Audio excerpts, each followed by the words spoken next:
Boa tarde a todos que nos assistem pela internet. Meu nome é Ivan, sou trabalhador desta casa e nos cabe hoje abordar o tema Espiritismo em tempos de pandemia.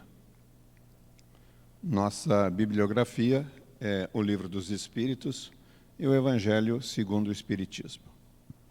Iniciamos a nossa tarefa fazendo uma prece, agradecendo ao Criador da vida, ao Criador da lei que nos governa, a oportunidade de estarmos vivenciando estes momentos.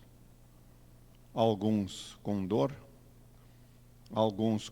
e sofrimento, alguns na expectativa do que será o amanhã, esquecendo de fazer o melhor no hoje.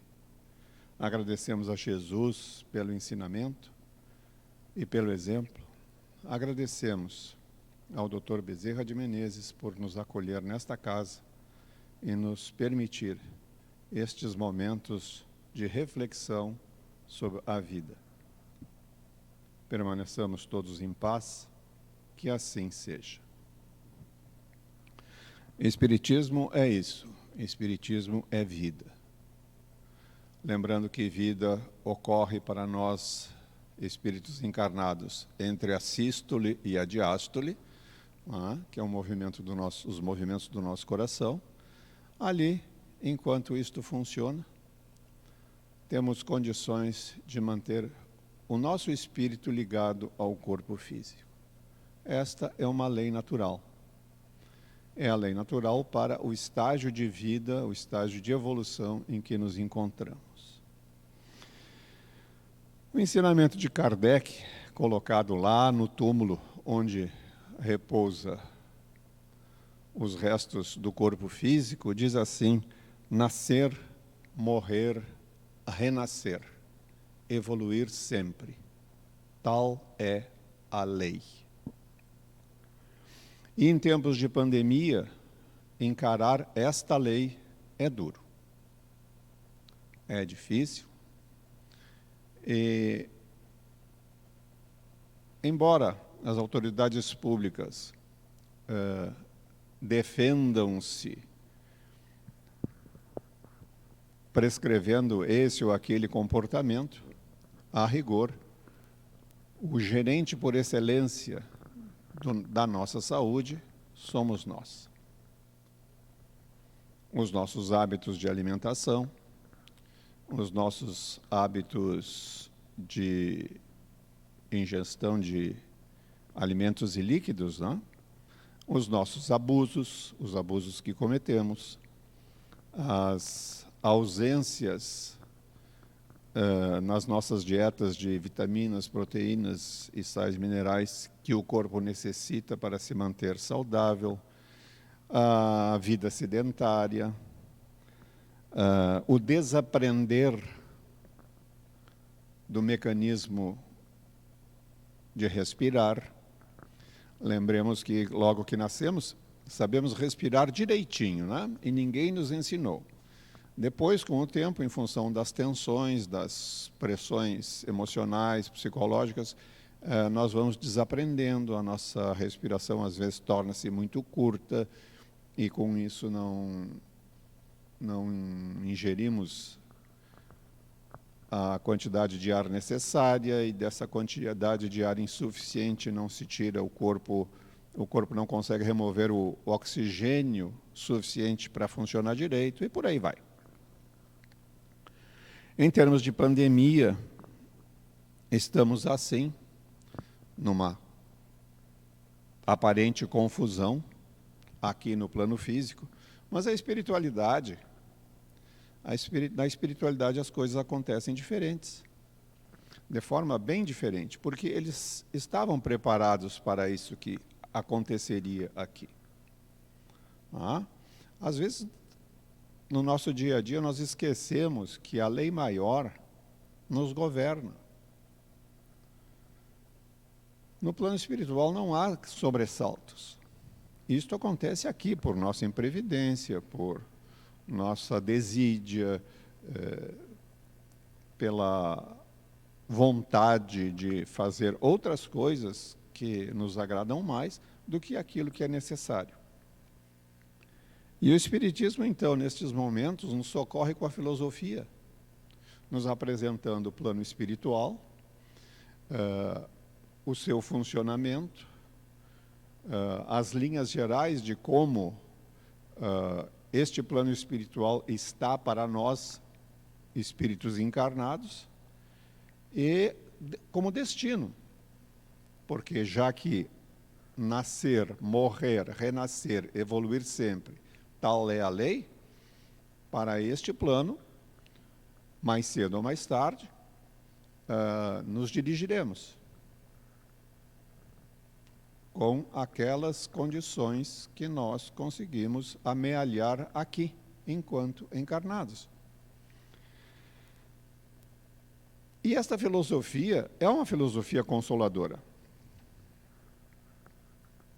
É uma filosofia consoladora que não fica apenas na ideia, como as demais correntes espiritualistas. Lembrando que o Espiritismo faz parte da corrente espiritualista, mas é o que apresenta para nós, aqui neste mundo ocidental, um raciocínio, um conjunto de ideias, de princípios mais condizentes e mais entendíveis para nós, que temos uma mentalidade mais prática a respeito das coisas. Então, a filosofia espírita nos apresenta Deus como causa primária de todas as coisas. Pergunta, questão 1 do Livro dos Espíritos. E Deus dirige as nossas vidas? Alguns entendem que sim, outros entendem que não. Eu, particularmente, entendo que não. Deus fez a lei, me deu livre-arbítrio, a partir daí eu sou o autor e o responsável pelas consequências dos meus atos, dos meus sentimentos, das minhas emoções, pelo exercício da minha vontade. Mas tem... Isso serve para a maioria, tá? Mas tem aquelas doenças congênitas. Bom, o Livro dos Espíritos nos mostra o que é o perispírito, que é o nosso corpo, o corpo que usaremos depois, que absorve, que se marca com os excessos que cometemos e que, numa próxima encarnação, ele terá, essas marcas deverão ser apagadas. E daí, aquilo que para nós é doença congênita, uma questão genética, para o Espiritismo, nem tão genético assim, mas necessidade do espírito de depurar seu corpo espiritual. Porque, ao fim e ao cabo, chegará o momento em que nós não precisaremos mais do corpo de carne para continuar nossa evolução. Enquanto estamos encarnados, é bom que cuidemos bem desse corpo. Porque aquilo que entendemos como saúde física depende dos cuidados que dedicarmos. Alimentação, hidratação, exercícios, posturas adequadas. É assim. No nosso dia a dia, correndo atrás do pão nosso de cada dia, nos esquecemos às vezes dessas coisas, relaxamos. Não temos horário para as refeições, não tomamos a quantidade adequada de água, nenhum outro líquido, água, a quantidade necessária de água. Essa água é necessária para a hidratação do corpo? Sim, mas principalmente a eliminação das toxinas. Sabemos que usamos água para fazer a limpeza das nossas casas, esquecemos que o corpo é a casa do espírito e este não recebe a quantidade de água necessária. É uma coisa que precisamos prestar atenção. Mas o Espiritismo nos oferece também, através da filosofia, o porquê da vida. E essa é uma perspectiva que se perde se olharmos para o nosso passado, e é simplesmente inimaginável se olharmos para frente, para o futuro. Dizem os... Emmanuel, o pensamento dele é que o raciocínio, assim como nós o entendemos hoje, ele existe no planeta há apenas 40 mil anos. Diante da eternidade, 40 mil anos são o quê mesmo? Digamos que a vida, assim como nós a entendemos e percebemos aqui hoje, dure para frente mais uns 200 mil anos. Então, o período total, 240 mil anos, o que é isso diante da eternidade? Nada. Nada. Porque sairemos daqui quando atingirmos o limite de evolução que esta casa planetária nos permite, migraremos para um mundo superior, onde lá iniciaremos, onde se inicia tudo, nos degraus mais inferiores. Além da parte filosófica, o Espiritismo nos oferece o contato com aqueles que desencarnaram e que, por motivos diversos, continuam circulando aqui entre nós, tendo todas as sensações de que ainda são possuidores do corpo físico. Isso vem através da mediunidade de alguns irmãos. Chico Xavier é um exemplo, talvez o maior de todos, Divaldo Pereira Franco, Ivone do Amaral Pereira, Peixotinho, Cairbar Schurtel, Herculano Pires, são nomes, alguns desconhecidos na atualidade, que nos deixaram um legado cuja profundidade, cuja extensão não conseguimos visualizar em função de tudo que escreveram a respeito, para espíritos que vieram se comunicar conosco. Os episódios clássicos das cartas que Chico Xavier escrevia para aquelas mães desoladas pela perda de filhos, é uma coisa emocionante. Um filho voltar a dar notícias, dizendo que está com pais, avós, tios, outros parentes que o antecederam na partida, dizendo que está bem, que aqueles que aqui ficaram permaneçam tranquilos, que confiem, que a vida continua. E nas mesas mediúnicas, nos trabalhos de atendimento, ali está o testemunho de que a vida continua. Porque há mensagens que surpreendem todos os participantes da mesa depois, na análise das comunicações que foram obtidas. Foram obtidas comunicações sobre assuntos que nenhum dos presentes estava pensando quando entrou no trabalho.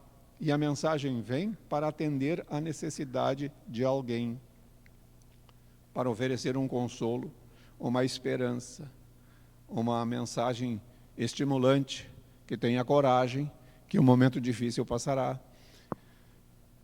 E que, essa é a parte mais dura, né? Faz parte do aprendizado que ele necessita para se tornar melhor. Essa parte é difícil. Porque de imediato não entendemos como a dor e o sofrimento podem nos tornar melhores. Mas a dor e o sofrimento só vieram para nos chamar a atenção de que precisamos prestar atenção em algumas coisas, às vezes muito diferentes daquelas em que normalmente o nosso pensamento transita. No nosso comportamento, nas emoções que temos, nos sentimentos que temos, nas reações que temos, e por aí vamos entendendo melhor, se prestarmos atenção, porque da nossa presença no planeta, neste momento.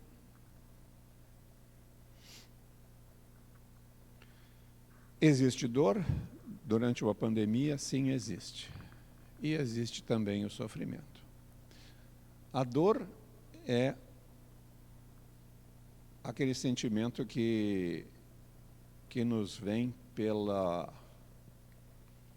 impotência de manter junto a nós um ser querido.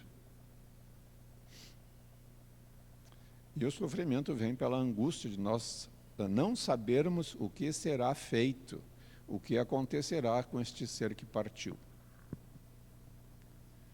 E também faz parte do sofrimento o apego. Quanto mais apegado, maior o sofrimento.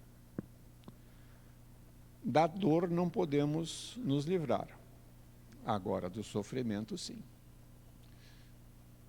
Nos livrarmos do sofrimento é um exercício de desapego.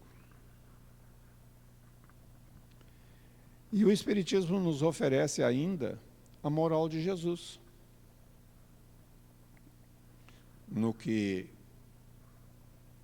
se pode chamar de religião, não como normalmente se entende o termo, mas como uma religação com Deus, nosso Pai Criador. E essa religação com Deus se faz através do ensino e do exemplo que Jesus deixou para nós. Lembremos qual é o primeiro mandamento: amar a Deus sobre todas as coisas, com todo o nosso entendimento, com toda a nossa força. E o segundo mandamento, amar ao próximo como a si mesmo.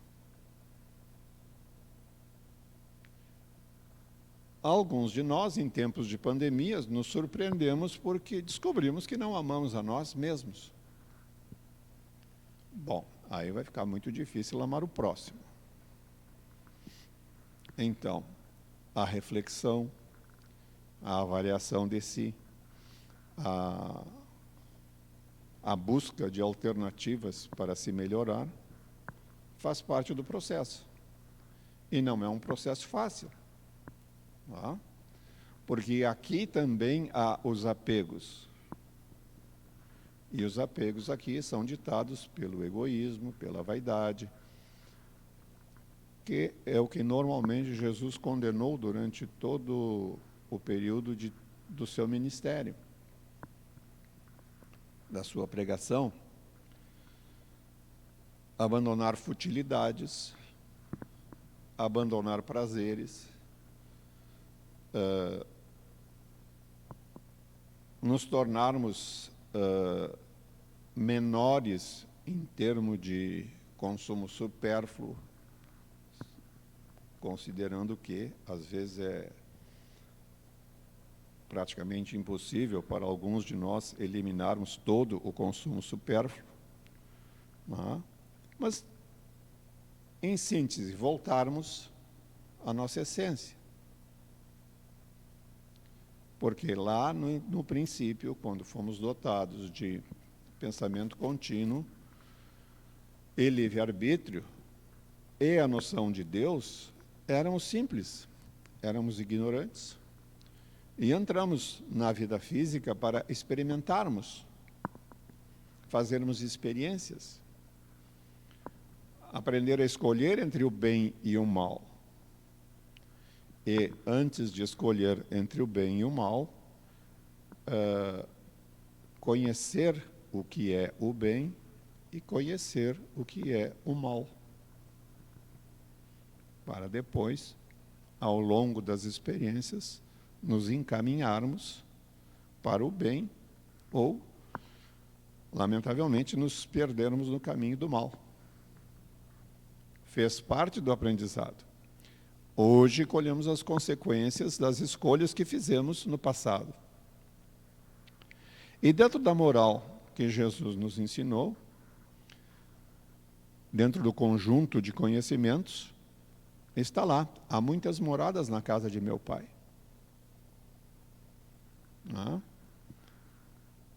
Nos ensinando ali que havia diferentes planos para a vida do espírito, do que sobrevivesse ao corpo físico, porque na época não se falava em espírito, né?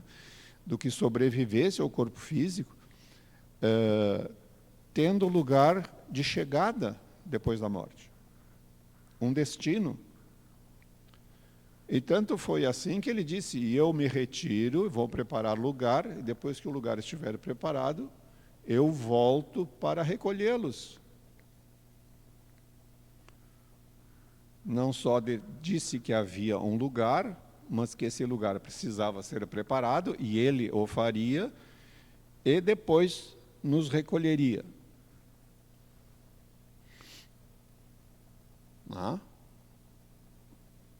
E pela literatura espírita nós sabemos que esse recolher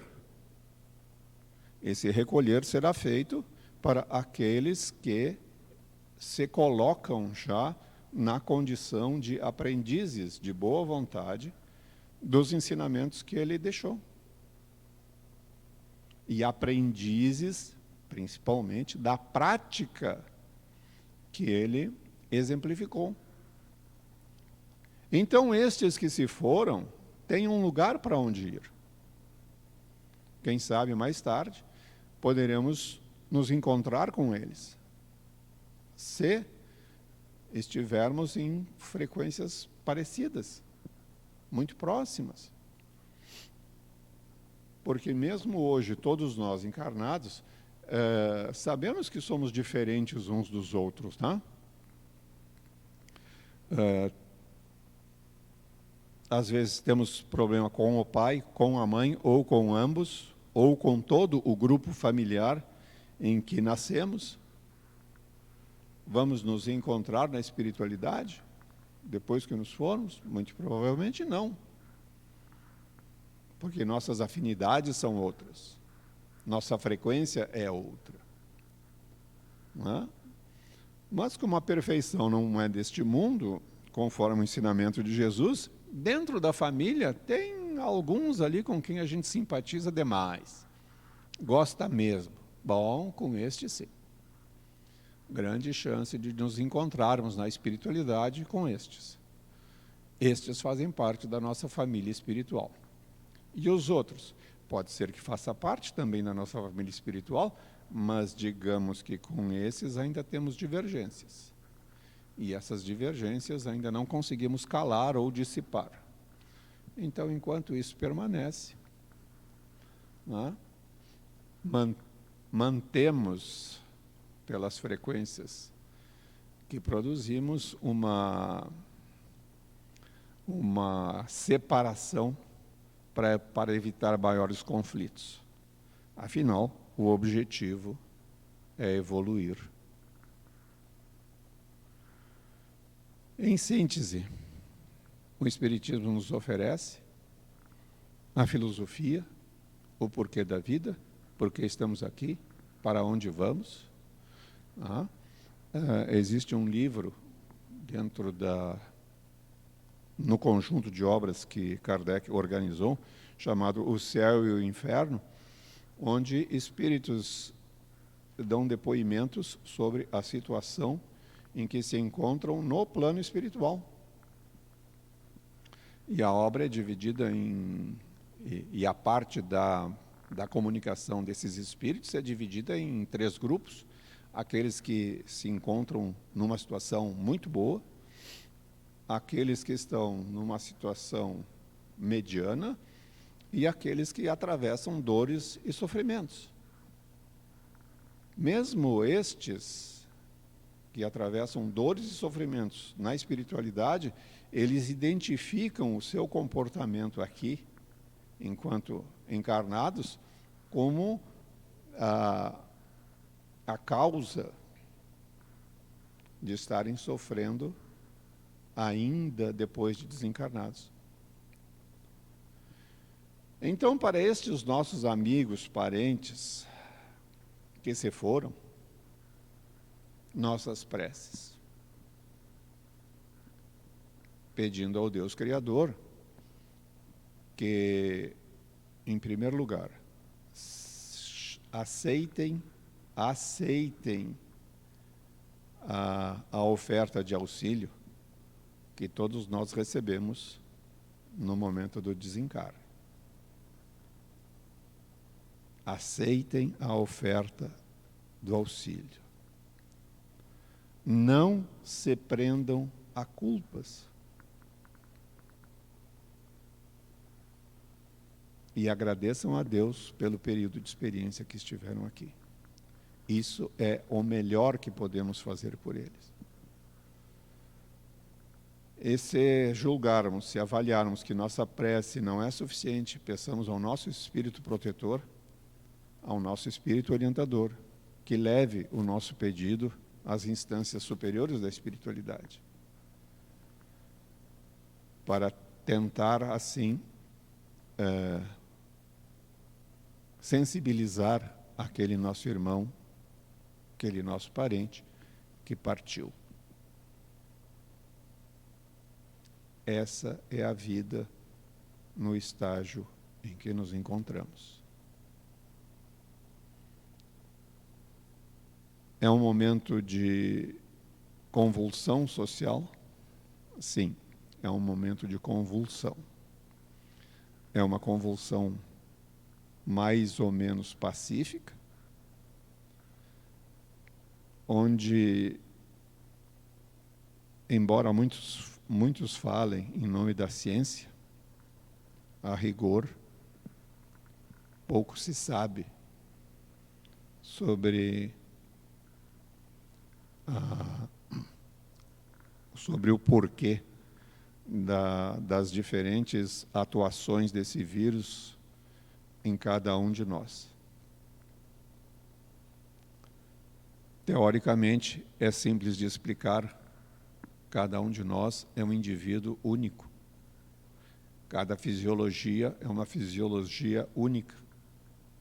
Assim como um remédio em dose mínima, conforme o parecer do médico que prescreve, não deve causar efeitos colaterais para um determinado indivíduo, para outro, mesmo aquela dosagem mínima, causa o efeito colateral. E até que nossos pesquisadores encarnados encontrem explicações para o funcionamento desse vírus em diferentes indivíduos da nossa espécie, resta-nos cuidarmos, observarmos aquilo que as autoridades da saúde prescrevem em termos de higiene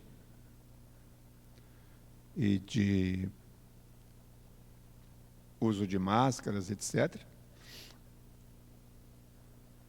Ainda não podemos apertar nossas mãos, nos abraçarmos, como fazemos com alguns, mas é o que temos para o momento, e que sirva de aprendizado. Os espíritos amigos dizem que trocamos essa experiência por uma guerra nuclear. Já que passamos a quarentena solicitada por Jesus, né, de 69 a 2019, que não é uma quarentena, né? 50 anos para não fazermos uma guerra nuclear. Ótimo, não fizemos, o prazo venceu há um ano atrás, mas há resgates coletivos que devem ser feitos. E a pandemia é um mecanismo. A guerra produz revoltas, mágoas profundas, a pandemia produz solidariedade. É uma forma um mecanismo que a espiritualidade encontrou para nos premiar por não termos feito a guerra e para estimular em nós a solidariedade, que, aliás, é um dos ensinamentos de Jesus, a quem chamamos de mestre. Vamos encerrando por aqui esta brevíssima análise sobre o que o Espiritismo nos oferece em tempo de pandemia, pensando termos estimulado pensamentos menos pesados a respeito da situação e fazendo uma prece, agradecendo a Deus, nosso Pai. Senhor, aos poucos vamos tomando consciência de que somos os causadores das nossas dores e sofrimentos. E que se a toda ação corresponde uma reação, certamente, hoje, colhemos obrigatoriamente a consequência de nossas ações em encarnações passadas, mas também plantamos. Plantamos para o futuro. Pode ser que esse futuro ocorra parcialmente ainda aqui, enquanto estivermos encarnados, usando o corpo físico, instrumento, para o nosso estudo, nossa experimentação, nosso crescimento espiritual. Mas certamente, quando retornarmos à vida espiritual, ali colheremos os frutos, continuaremos colhendo os frutos do que praticamos aqui. Pedimos força, fé, coragem e, sobretudo, que mantenhamos a esperança firme em dias melhores. Pedimos um consolo, um conforto para aqueles que se foram. Afinal, também labutaram. Nem sempre obtiveram os resultados que queriam, mas como a lei é justa, obtiveram exatamente aquilo que era necessário. Faz, Senhor, com que não esqueçamos da justiça da Tua lei. E que, queiramos ou não, a ela estamos submetidos. Agradecemos a Jesus o conforto, a fé, a esperança que o seu ensinamento deixou para nós. Agradecemos ao Dr. Bezerra de Menezes a oportunidade de estarmos aqui abordando este assunto. Permaneçamos todos em paz, que assim seja.